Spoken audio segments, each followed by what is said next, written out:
अच्छा बच्चों, आज हम तंत्रिका तंत्र नर्वस सिस्टम के बारे में पढ़ेंगे। नर्वस सिस्टम अंग तंत्रों के आपस में समन्वय हेतु शरीर में विशेष तंत्र कार्य करता है। सभी अंग आपस में मिलकर कार्य करते हैं, उसके लिए एक विशेष तंत्र कार्य करता है जिसे हम नर्वस सिस्टम या तंत्रिका तंत्र कहते हैं। मानव का तंत्रिका तंत्र ह्यूमन नर्वस सिस्टम कैसे कार्य करता है? मानव तंत्रिका तंत्र एक ऐसा तंत्र है जो अंगों व वातावरण के मध्य तथा विभिन्न अंगों के मध्य सामंजस्य स्थापित करता है तथा अंगों के कार्यों को नियंत्रित करता है। उसे हम मानव तंत्रिका तंत्र कहते हैं। मानव तंत्रिका तंत्र इस प्रकार से कार्य करता है। तंत्रिका तंत्र को देखा जाए तो वैसे मुख्य रूप से दो भागों में विभाजित किया गया है। एक होता है केंद्रीय तंत्रिका तंत्र और दूसरा जो है उसे कहते हैं परिधीय तंत्रिका तंत्र। तो सबसे पहले केंद्रीय तंत्रिका तंत्र के बारे में अध्ययन करते हैं। केंद्रीय तंत्रिका तंत्र में मस्तिष्क आता है, मेरुरज्जु और उससे निकलने वाली जितनी भी तंत्रिकाएं हैं ये सब मिलकर के ना केंद्रीय तंत्रिका तंत्र का निर्माण करती हैं।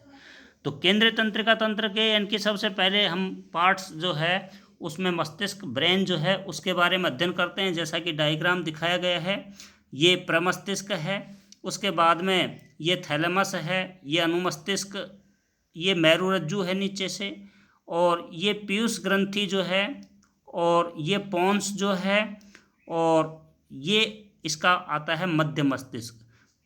मध्य मस्तिष्क, पोन्स और मेडुला ऑब्लांगेटा ये तीनों मिलकर के ना बनाते हैं पश्च मस्तिष्क का निर्माण। ये पाया जाता है हाइपोथैलेमस और ये होता है थैलेमस। इनका विस्तार से अध्ययन हम एक एक कर करके ना करते हैं। सबसे पहले हम पढ़ते हैं मस्तिष्क ब्रेन जो है। तो जैसा कि डायग्राम में अभी आपने इनकी पढ़ा इसके बारे में कि मानव मस्तिष्क शरीर का एक केंद्रीय अंग है, सेंटर पॉइंट है, सेंट्रल ऑर्गन्स है जो सूचना विनिमय और आदेश व नियंत्रण का कार्य मस्तिष्क ही करता है।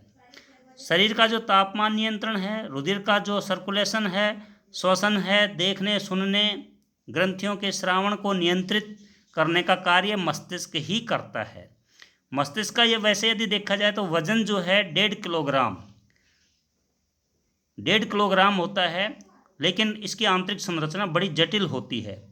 तो 1.5 किलोग्राम वाला जटिल अंग है जो खोपड़ी के द्वारा सुरक्षित रहता है और इसके अंदर एक द्रव पदार्थ है वो भरा रहता है जिसे मस्तिष्क मैरो द्रव कह देते हैं। और मस्तिष्क के मुख्यतः 3 भाग होते हैं मुख्य रूप से, जैसा कि डायग्राम में अभी आपने पढ़ा कि अग्र मस्तिष्क जो है, अग्र मस्तिष्क, मध्य मस्तिष्क और पश्च मस्तिष्क, ये तीनों जो भाग हैं अब इनका हम अध्ययन करते हैं। सबसे पहले अग्र मस्तिष्क है उसके बारे में अध्ययन करते हैं। तो अग्र जो मस्तिष्क जो होता है उसमें प्रमस्तिष्क आ जाता है, थैलेमस और हाइपोथैलेमस। प्रमस्तिष्क आ गया, थैलेमस आ गया और हाइपोथैलेमस, ये तीनों मिलकर के ना ये निर्माण करते हैं किसका? अग्र मस्तिष्क का। तो सबसे पहले प्रमस्तिष्क के बारे में अध्ययन करते हैं कि जो प्रमस्तिष्क है ये क्या है, क्या कार्य करता है। प्रमस्तिष्क मानव मस्तिष्क का 80 से 85% भाग बनाता है, सबसे ज़्यादा भाग, और इस भाग से हमें ज्ञान, चेतना, सोचने विचारने का कार्य, ये सब कार्य इसी के द्वारा संपादित किए जाते हैं प्रमस्तिष्क के द्वारा। ये एक लंबा गहरा विदर प्रमस्तिष्क को दाएं और बाएं 2 गोलार्धों में विभक्त करता है और दोनों गोलार्ध जो हैं वो आपस में कार्पस कैलोसम की पट्टी के द्वारा जुड़े रहते हैं। कार्पस कैलोसम की पट्टी द्वारा जुड़े होते हैं। प्रमस्तिष्क चारों ओर से थैलेमस द्वारा घिरा हुआ रहता है। अब थैलेमस क्या है? थैलेमस संवेदी और प्रेरक संकेतों का केंद्र है, जो इनकी शरीर से जो संवेदना आती हैं और वहाँ से जो इनकी सूचना जो प्रेषित की जाती है संबंधित अंग के लिए वो इनकी ले जाती हैं उस अंग के इनकी मसल्स तक। तो ये कार्य थैलेमस ही करता है। तो थैलेमस संवेदी और प्रेरक संकेतों का केंद्र बिंदु होता है। अब आता है हाइपोथैलेमस। हाइपोथैलेमस अग्र मस्तिष्क के डायेनसेफेलॉन भाग पर हाइपोथैलेमस पाया जाता है।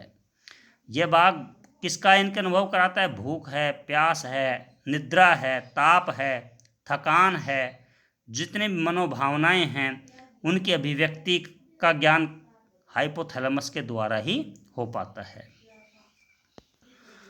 मध्य मस्तिष्क ये 4 पिंडों में बटा हुआ भाग होता है।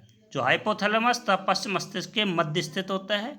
प्रत्येक पिंड को कार्पोरा क्वाड्रिजेमिन कहा जाता है। ऊपरी 2 पिंड दृष्टि के लिए और निचले 2 पिंड हैं वो श्रवण के लिए उत्तरदायी होते हैं। अब तीसरा भाग आता है पश्च मस्तिष्क। ये भाग अनुमस्तिष्क, पोन्स और मध्यांश तीनों से मिलकर के ना बना होता है। तो अनुमस्तिष्क जो है ये तो इनकी दूसरा बड़ा भाग है जो ऐच्छिक पेशियां जो हैं उसके ऊपर कंट्रोल करता है। और पोन्स जो है ये मस्तिष्क के विभिन्न भागों को आपस में जोड़ने का कार्य करता है। और तीसरा आता है मध्यांश। ये जितने भी अनैच्छिक क्रियाएं हैं, जैसे मान लेते हैं कि जिसके ऊपर हम जैसे कंट्रोल नहीं कर पाते, हृदय का धड़कना, रक्तदाब, पाचक रसों का स्रावण, तो इनको कंट्रोल करता है, जो लास्ट में मेरुरज्जु से जुड़ा हुआ रहता है। तो मेरुरज्जु से जुड़ा रहता है। तो अब दूसरा जो पार्ट है इसका वो मेरुरज्जु, स्पाइनल कॉर्ड, उसके बारे में अध्ययन करते हैं। ये केंद्रीय तंत्रिका तंत्र का एक सबसे इम्पोर्टेंट ऑर्गन्स है। पश्च मस्तिष्क मध्यांश के जरिए मेरुरज्जु से जुड़ा रहता है। अभी आपने पढ़ा मेरुरज्जु एक तंत्रिकीय नाल होती है जो कशेरुकाओं के मध्य में सुरक्षित रहता है। और मेरुरज्जु मुख्यतः प्रतिवर्ती जो क्रियाएं जो हैं उनके संचालन में और उसका नियमन करने का कार्य करता है। साथ ही इनकी मस्तिष्क से प्राप्त मस्तिष्क से आने वाले और जाने वाले आवेगों के लिए एक रास्ता पथ प्रदान करने का कार्य मेरुरज्जु ही करता है। अब परिधीय तंत्रिका तंत्र, यह मस्तिष्क का मेरुरज्जु से निकलने वाली तंत्रिकाओं का समूह है। केंद्रीय तंत्रिका तंत्र को जाने यानी कि जो संवेदनाएं जो जाती हैं और जो प्रेरक द्वारा जो इनकी वापस आती हैं उनको इनकी कार्य संपादित करता है। इस तंत्र को परिधीय तंत्रिका तंत्र कहते हैं। ये भी 2 भागों में बटा हुआ है, एक कायिक तंत्रिका तंत्र, एक स्वायत्त तंत्रिका तंत्र। तो कायिक तंत्रिका तंत्र ये उन क्रियाओं को संपादित करता है या उसमें मदद करता है जो हम अपनी इच्छा के अनुसार करते हैं। और स्वायत्त तंत्रिका तंत्र जो है ये तंत्र उन अंगों क्रियाओं को संचालित करता है जो व्यक्ति की इच्छा से नहीं वरन स्वतः ही इनकी कार्य करते हैं। जैसे हृदय, फेफड़ा है, हृदय का धड़कना, फेफड़ों का इनकी श्वसन क्रियाओं करना, अंतःस्रावी ग्रंथियों से पाचक रसों का श्रवण होना। तो इसे भी इनके 2 भागों में बांटा गया है स्वायत्त तंत्रिका, एक अनुकंपी तंत्रिका तंत्र और एक परानुकंपी तंत्रिका तंत्र। तो अनुकंपी तो क्या होता है कि ये तंत्र व्यक्ति में सतर्कता, उत्तेजना को कंट्रोल करता है। आपातकालीन जो परिस्थिति आ जाती है तो उसमें एक्स्ट्रा एनर्जी प्रदान ये इनकी तंत्रिका तंत्र करता है। हृदय की गति का तेज हो जाना आपातकाल स्थिति में, श्वास गति का बढ़ जाना, ये इसी तंत्र के द्वारा संपादित किए जाते हैं। दूसरा होता है परानुकंपी तंत्रिका तंत्र। यह तंत्र शारीरिक ऊर्जा का संचयन करता है। विश्राम अवस्था में तो ये क्रियाशील होकर ऊर्जा का संचय कर लेता है, स्टोर कर लेता है। यह आँख की पुतली को सिकोड़ता भी है और लार और पाचक रसों में वृद्धि भी करता है। तो ये इसके इनकी मस्तिष्क जो है उसके कुछ प्रमुख इनकी पार्ट्स हैं, भाग हैं, जिनके इनकी कार्य जो हैं वो मैंने अभी आपको बताया, जिसका डायग्राम भी मैंने आपको इनकी समझा दिया है चित्र के द्वारा। तो इस प्रकार से हम इनकी इसका अध्ययन करते हैं।